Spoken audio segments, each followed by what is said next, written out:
बहुत बहुत स्वागत है आप सभी का आपके अपने YouTube channel SP study point पर। मैं सोनू आप सभी दोस्तों का हार्दिक स्वागत करता हूं। दोस्तों आज की ये क्लास है BSc second year fourth semester के छात्र छात्राओं के लिए, जिसमें आज हम डिस्कस करने वाले हैं केमिस्ट्री का क्वेश्चन पेपर, जो कि DDU यूनिवर्सिटी द्वारा आयोजित कराया गया है। ऐसे छात्र छात्राएँ जो DDU यूनिवर्सिटी के हैं वो सभी लोग अपनी आंसर की चेक कर लीजिएगा। और जिन छात्र छात्राओं का इस बार का एग्ज़ाम ऑब्जेक्टिव पैटर्न के आधार पर होना है, उनके लिए खासकर ये वीडियो बहुत ही महत्वपूर्ण होने वाली है। ये क्वेश्चन पेपर दोस्तों जो परीक्षा ये कराई जा रही है वो NEP के अंतर्गत कराई जा रही है। और NEP के अंतर्गत जो आप लोग फोर्थ सेमेस्टर में केमिस्ट्री पढ़ रहे हैं, उसका जो पेपर टाइटल है वह है quantum mechanics and analytical techniques. ये आपका पेपर टाइटल है। इस पेपर में 40 प्रश्न पूछे गए थे जो कि ऑब्जेक्टिव टाइप के हैं, बहुत ही महत्वपूर्ण प्रश्न है। चलिए दोस्तों आज के इस प्रश्न पत्र को हम सॉल्व करने का प्रयास करते हैं। सभी लोग वीडियो को लाइक शेयर कर दीजिएगा और जो भी छात्र छात्राएँ हमारे इस यूट्यूब चैनल पर नए हैं, चैनल को सब्सक्राइब जरूर कर लीजिएगा। पहला प्रश्न दोस्तों जो कि पूछा गया है, for an element 2 electrons can not have the same. एक तत्व के लिए 2 इलेक्ट्रॉन की क्वांटम संख्या समान नहीं हो सकती है। पहला है प्रिंसिपल क्वांटम नंबर, दूसरा कह रहा है एजीमुथल क्वांटम नंबर, सी आपका है मैग्नेटिक क्वांटम नंबर और डी कह रहा है ऑल क्वांटम नंबर। तो इसमें आपका जो करेक्ट आंसर होगा वो होगा ऑल क्वांटम नंबर, यानी कि सभी क्वांटम संख्याएं। For an element 2 elements can not have B same all quantum numbers. Okay, option number D इस क्वेश्चन में आपका सही आंसर है। दूसरा प्रश्न पूछा गया था जो कि है which of the following represents the electronic configuration of N inert gas. निम्नलिखित में से कौन सा एक अक्रिय गैस के इलेक्ट्रॉनिक विन्यास को व्यक्त करता है। तो दोस्तों अक्रिय गैस का यानी इनर्ट गैस का जो इलेक्ट्रॉनिक विन्यास है वह है NS2 Np6। ये आपका इलेक्ट्रॉनिक कॉन्फ़िगरेशन है। तो इस टाइप से आपको देखने को मिलेगा option number D 1s2 2s2 2p6 3s2 और 3p6। ये आपका सही आंसर हो जाएगा, यानी डी नंबर दूसरे प्रश्न का जो सही आंसर होगा वो ऑप्शन डी होगा।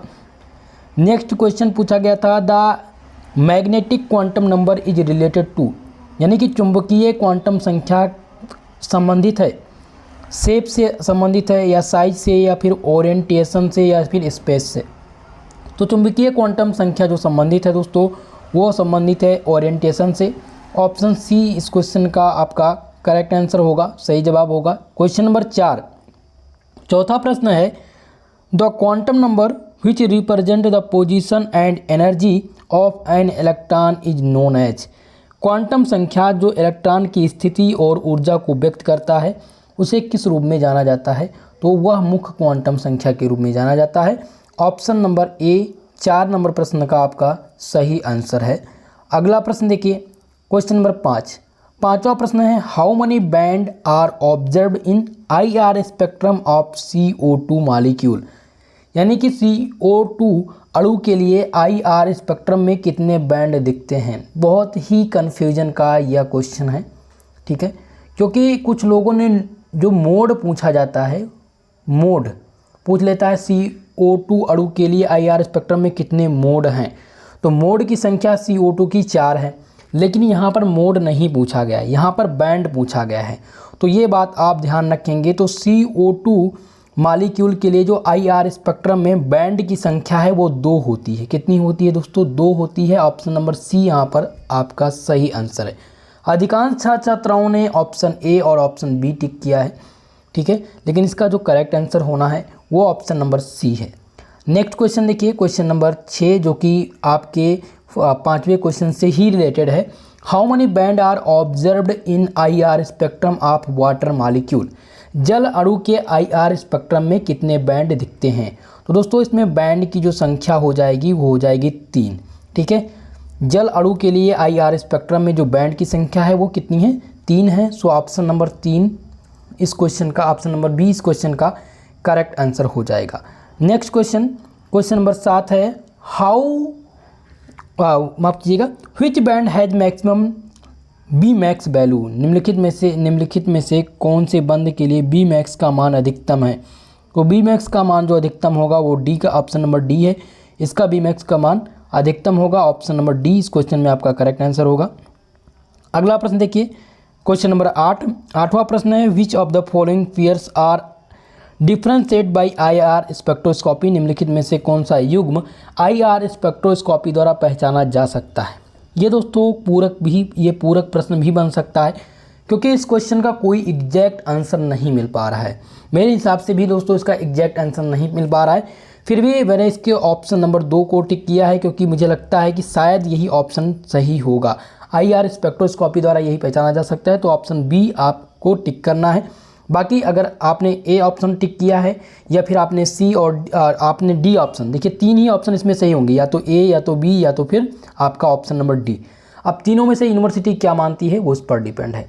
अगला क्वेश्चन देखिए, क्वेश्चन नंबर 9, जो कि पूछा गया है for a metal ion that do not have good indicator EDTA titration views is, धात्विक आयन जिनके लिए उपयुक्त सूचकांक नहीं होता है, इनके लिए जो प्रयुक्त EDTA का अनुमापन है वो कितना होगा।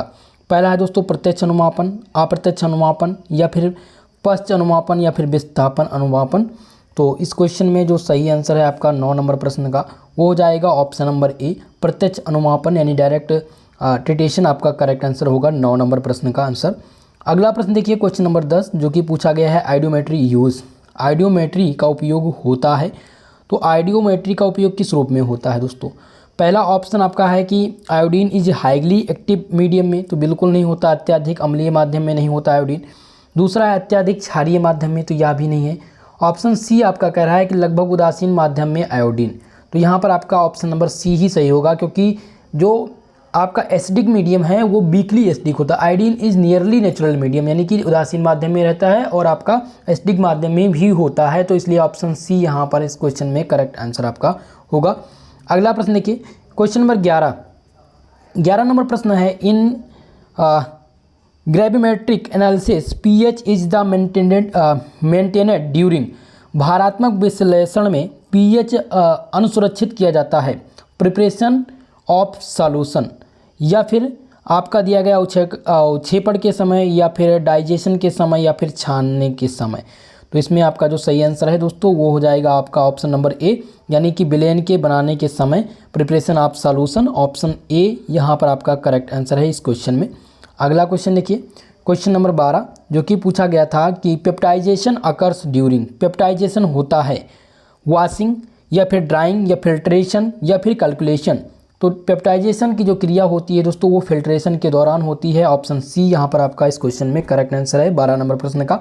नेक्स्ट क्वेश्चन है क्वेश्चन नंबर 13, जो कि पूछा गया था which one is wrong about mean, माध्य के बारे में कौन सा एक कथन गलत है। पहला ऑप्शन कह रहा है कि यह गणितीय औसत है, माध्य एक प्रकार का गणितीय औसत है। दूसरा कह रहा है कि प्रत्येक मान गणना के लिए प्रयुक्त होता है। ऑप्शन सी है कि चरम बिंदु से प्रभावित नहीं होता है, और डी कह रहा है उपयुक्त में से कोई नहीं। तो माध्य एक प्रकार का मैथमेटिकल एवरेज है या नहीं है, अब ये आपको इसमें बताना था। तो दोस्तों इस क्वेश्चन का जो सही आंसर होगा वो हो जाएगा ऑप्शन नंबर सी, चरम बिंदु से प्रभावित नहीं होता है, ऑप्शन सी यहाँ पर आपका करेक्ट आंसर है। नेक्स्ट क्वेश्चन देखिए, अगला प्रश्न है कि which one of the following is not potential average, निम्नलिखित में से कौन सा एक स्थितीय औसत नहीं है। पहला है मीन, दूसरा है मीडियन, तीसरा है मोड, और चौथा दिया गया नन ऑफ दीज। तो इस क्वेश्चन में आपका जो सही आंसर है वो ऑप्शन नंबर ए है, 14 नंबर क्वेश्चन का ऑप्शन नंबर ए होगा। इसमें से जो माध्य है ये एक स्थितीय औसत नहीं है, ठीक है। यहाँ पर देखिए 10 नंबर क्वेश्चन, 13 नंबर क्वेश्चन, यहाँ पर पूछा गया था कि माध्य के बारे में कौन सा एक कथन गलत है। तो इसमें था it is the mathematical average, तो ये गणितीय औसत है, लेकिन यहाँ पर क्या पूछा गया था कि यहाँ पर स्थितीय औसत नहीं है। तो स्थितीय औसत जो है वो मीन नहीं है, यानी कि माध्य नहीं है, ठीक है। ए यहाँ पर आपका सही आंसर होगा। अगला प्रश्न देखिए क्वेश्चन नंबर 15, जो कि पूछा गया है solvent extension is based on which law, विलायक निष्कर्षण सिद्धांत जो है वो किस नियम पर आधारित है। तो जो आधारित है दोस्तों वह आधारित है नरेस्ट वितरण के नियम पर, या नरेस्ट डिस्ट्रीब्यूशन लॉ पर आधारित है। सो ऑप्शन नंबर सी इस क्वेश्चन का आपका सही आंसर हो जाएगा 15 नंबर क्वेश्चन का। 16वां प्रश्न है which of the following is not a membrane separation technique, निम्नलिखित में से कौन सा एक झिल्ली पृथक्करण तकनीक नहीं है। तो इसमें से जो झिल्ली पृथक्करण मेथड नहीं है दोस्तों वो है सॉल्वेंट एक्सटेंशन यानी कि आपका विलायक निष्कर्षण जो सिद्धांत है वो एक प्रकार का पृथक्करण तकनीक नहीं है। बाकी पारा निस्पंदन, सूक्ष्म निस्पंदन और रिवर्स प्रासरण ये सभी एक प्रकार के पृथक्करण झिल्ली पृथक्करण मेथड है। सो ऑप्शन डी यहाँ पर आपका सही आंसर होगा। 17 नंबर प्रश्न है, which technique is also known as the colour writing. कौन सी तकनीक को वर्ण लेखन भी कहते हैं? पहला है NMR स्पेक्ट्रोस्कोपी, द्रव्यमान स्पेक्ट्रोस्कोपी या फिर क्रोमेटोग्राफी। तो दोस्तों इसमें से जो सही आंसर हो जाएगा वो हो जाएगा आपका क्रोमेटोग्राफी। क्रोमेटोग्राफी जो है ये वर्ण लेखन तकनीकी भी कहलाती है। सो ऑप्शन सी यहाँ पर आपका सही आंसर है। क्वेश्चन नंबर 18 जो कि पूछा गया था, ion exchange chromatography is based on which principle. Ion विनिमय क्रोमेटोग्राफी किस सिद्धांत पर आधारित है? तो ये आधारित है दोस्तों इलेक्ट्रोस्टैटिक इंटरेक्शन पर आधारित है। ऑप्शन सी यहाँ पर आपका इसमें सही आंसर है। 19 नंबर प्रश्न था, which of the following is use as a carrier gas in gas chromatography. ठीक है, कैरियर गैस के रूप में निम्न में से क्रोमेटोग्राफी में वाहक गैस जैसे प्रयुक्त किया जाता है। तो वाहक गैस के रूप में किसको प्रयुक्त किया जाता है दोस्तों? हीलियम को प्रयोग किया जाता है। किसको? हीलियम। ऑप्शन सी यहाँ पर आपका सही आंसर हो जाएगा, क्योंकि जो कैरियर गैस हैं वो हैं हीलियम, हाइड्रोजन, हीलियम और नाइट्रोजन, ये एक प्रकार के कैरियर गैस हैं। सो ऑप्शन सी यहाँ पर आपका करेक्ट आंसर हो जाएगा 19 नंबर प्रश्न का। अगला प्रश्न है क्वेश्चन नंबर 20 जो कि है, the presence of 3 unpaired electron in nitrogen atom can be explained bye. Nitrogen परमाणु में 3 अयुग्मित इलेक्ट्रॉन की उपस्थिति की व्याख्या की जा सकती है। तो ये की जा सकती है किसके द्वारा? हुंड के नियम के द्वारा इसका निर्धारण किया जाएगा। बी ऑप्शन आपका यहाँ पर सही आंसर होगा। क्वेश्चन नंबर 21 था जो कि पूछा गया है कि D orbital contain maximum electron. D orbital में मैक्सिमम कितने इलेक्ट्रॉन होते हैं? तो 10 इलेक्ट्रॉन डी कक्षक में होते हैं। ऑप्शन सी यहाँ पर आपका इस क्वेश्चन में सही आंसर हो जाएगा। क्वेश्चन नंबर 22 पूछा गया था, the maximum number of electrons in a principal shell are. मुख्य कोश में इलेक्ट्रॉन की अधिकतम संख्या कितनी होती है? तो होती है 2n²। कितनी होती है? 2n² होती है। ऑप्शन सी इस क्वेश्चन में आपका सही आंसर होगा। क्वेश्चन नंबर 23 है, the wave nature of electron was verified bye. Electron तरंग की प्रकृति सत्यापित की जाती है तो किसके द्वारा? डेविसन और गर्मर के द्वारा या फिर डी ब्रॉगली इक्वेशन या फिर डी ब्रॉगली के द्वारा। De Broglie and Davisson and Germer के द्वारा। ऑप्शन नंबर डी यहाँ पर आपका सही आंसर हो जाएगा। क्वेश्चन नंबर 24 है, the equation del x del p greater than equal to h/4π represent. तो ये रिप्रेजेंट करता है हाइगेंस अनसर्टेनिटी प्रिंसिपल। ठीक है, हाइगेंस वर्ग का अनिश्चितता का सिद्धांत। ऑप्शन नंबर बी आपका इसमें सही आंसर है। क्वेश्चन नंबर 25 था जिसमें पूछा गया है, which quantum number is not obtain from Schrodinger wave equation. Schrodinger तरंग समीकरण में कौन सी संख्या प्राप्त नहीं की जा सकती? तो वह है स्पिन क्वांटम संख्या। स्पिन क्वांटम संख्या नहीं प्राप्त की जा सकती। ऑप्शन नंबर डी आपका यहाँ पर सही आंसर हो जाएगा। नेक्स्ट क्वेश्चन है क्वेश्चन नंबर 26 जिसमें पूछा गया था, de Broglie hypothesis is associated with. De Broglie परिकल्पना किससे संबंधित है? तो डी ब्रॉगली की जो परिकल्पना है वह संबंधित है दोस्तों wave nature of all material particles. Okay, option D यहाँ पर आपका इसमें सही आंसर होगा। यहाँ पर बाकी सभी ऑप्शन रॉन्ग हो जाएंगे, डी ऑप्शन वाला आपका यहाँ पर सही होगा, 26 का डी नंबर। क्वेश्चन नंबर 27 है, which of the following orbital does not have any nodal plane. निम्न कक्षक में से कोई नोडल तल नहीं है। तो यहाँ पर ऑप्शन नंबर ए सही होगा। 1s के पास कोई नोडल तल नहीं है। आपका करेक्ट आंसर हो जाएगा ऑप्शन नंबर ए 27 नंबर प्रश्न का। क्वेश्चन नंबर 28 है जिसमें पूछा गया है, the radial part of N atomic orbital wave function depend upon. एक परमाणुीय कक्षक तरंग फलन का जो आर्य भाग है वह किस पर निर्भर करता है? तो दोस्तों ये निर्भर करता है आपके n और l पर। किस पर? n और l, यानी कि the principal quantum number and azimuthal quantum number. So option number A इसमें आपका सही आंसर है। 28 नंबर क्वेश्चन का जो सही आंसर है वो ऑप्शन नंबर ए है। 29 नंबर प्रश्न है, the angular part of atomic orbital wave function depend upon. एक परमाणुीय कक्षक तरंग फलन का कोणीय भाग किस पर निर्भर करता है? तो ये निर्भर करता है एल और एम पर। आपका जो करेक्ट आंसर हो जाएगा वो हो जाएगा ऑप्शन नंबर बी आपका यहाँ पर करेक्ट आंसर हो जाएगा। ओके, चलिए आगे बढ़ें। 30वां प्रश्न पूछा गया है क्वेश्चन नंबर 30 जिसमें आपसे पूछा गया था, which of the following electromagnetic radiation has maximum wavelength. निम्नलिखित में से निम्न में से कौन सा विद्युत चुंबकीय विकिरण की तरंग दैर्घ्य अधिकतम होती है? तो अधिकतम विद्युत चुंबकीय विकिरण पूछा गया था। तो यहाँ पर आपका जो सही आंसर हो जाएगा वो ऑप्शन नंबर सी, रेडियो तरंगे। ठीक है, रेडियो वेव्स आपका करेक्ट आंसर है 30 नंबर प्रश्न में। क्वेश्चन नंबर 31 है, which of the following has a unit centimetre inverse in spectroscopy? Spectroscopy में निम्न में से किसकी इकाई सेंटीमीटर इनवर्स होती है? पहला ऑप्शन है आवृत्ति, दूसरा है तरंग दैर्घ्य, ऊर्जा या फिर तरंग संख्या। तो इसमें आपका जो सही आंसर है वो है वेव नंबर, आपका करेक्ट आंसर होगा 31 नंबर प्रश्न का। 32 नंबर प्रश्न पूछा गया था, which of the following will show pure rotational spectrum? निम्नलिखित में से कौन सा शुद्ध घूर्णनात्मक स्पेक्ट्रम प्रदर्शित करता है? तो इसमें से CO कार्बन ऑक्साइड जो है ये क्या करता है? शुद्ध घूर्णनात्मक स्पेक्ट्रम प्रदर्शित करता है। So option A is right answer. 32 number question का जो सही आंसर है वो ऑप्शन नंबर ए आपका हो जाएगा। क्वेश्चन नंबर 33 है दोस्तों, जिसमें पूछा गया था कि the internuclear distance of a heterodiatomic molecule is determined by which spectroscopy? एक विषम द्विपरमाणु अणु में अंतर न्यूक्लियर दूरी कौन से स्पेक्ट्रोस्कोपी द्वारा ज्ञात की जा सकती है? तो पहला आपका ऑप्शन था इसमें पराबैंगनी स्पेक्ट्रोस्कोपी, दृश्य स्पेक्ट्रोस्कोपी, रोटेशनल और मास। तो इसमें आपका जो सही आंसर है वो ऑप्शन नंबर सी होगा, rotational spectroscopy is the correct answer. Next question देखिए, क्वेश्चन नंबर 34, जिसमें पूछा गया है the number of fundamental mode is vibrational frequency in IR spectrum in CO2R। CO2 के लिए अवरक्त IR स्पेक्ट्रम में कंपन आवृत्ति के मौलिक मोडों की संख्या कितनी होगी?